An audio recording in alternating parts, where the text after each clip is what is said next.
जो होता है अच्छे के लिए होता है। ये कहानी है एक राजा की जो मिठाई का बहुत बड़ा शौकीन था। राजा के लिए मिठाई उसी के राज्य के सबसे अच्छे हलवाई के यहाँ से आती थी। रोज की तरह राजा एक दिन मिठाई खा रहा था। तभी उसने देखा कि उस मिठाई के डिब्बे में एक मक्खी मरी है। ये देखकर राजा को बहुत गुस्सा आया। बात तो छोटी थी, लेकिन वो तो राजा था। उसके लिए ये छोटी बात नहीं थी। हलवाई की इस गलती के लिए राजा ने उसे सजा सुनाई और हमेशा के लिए अपने राज्य से बाहर कर दिया। इस बात को काफ़ी समय बीत गया।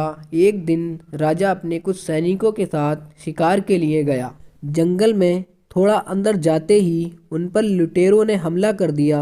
लुटेरों ने सब कुछ लूट लिया और राजा के सभी सैनिकों को मार दिया। राजा किसी तरह अपनी जान बचाकर वहां से भाग गया और दूसरे राज्य की सीमा में पहुंच गया। कुछ देर में अंधेरा हो गया और वो राजा सुबह होने का इंतजार करने लगा। अगले दिन वो राजा उस राज्य के लोगों से मदद मांगने लगा, लेकिन दूसरे राज्य के लोग उस भिखारी समझकर उसकी तरफ ध्यान नहीं दे रहे थे।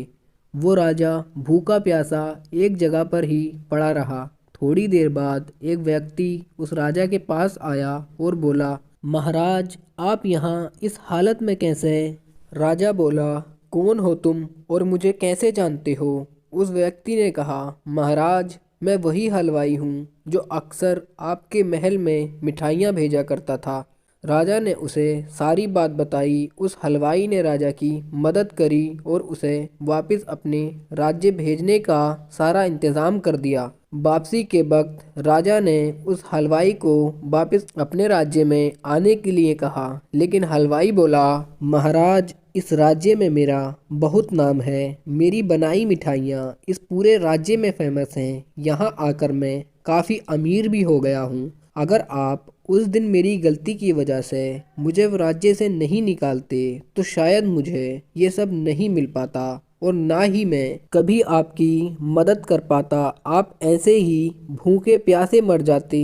शायद जो भी हुआ वो अच्छे के लिए हुआ। राजा ने उस व्यक्ति का धन्यवाद किया और अपने राज्य की तरफ चला गया। तो मेरे प्यारे देशवासियों, इस कहानी से हमें क्या सीख मिली, कमेंट करके ज़रूर बताना। धन्यवाद।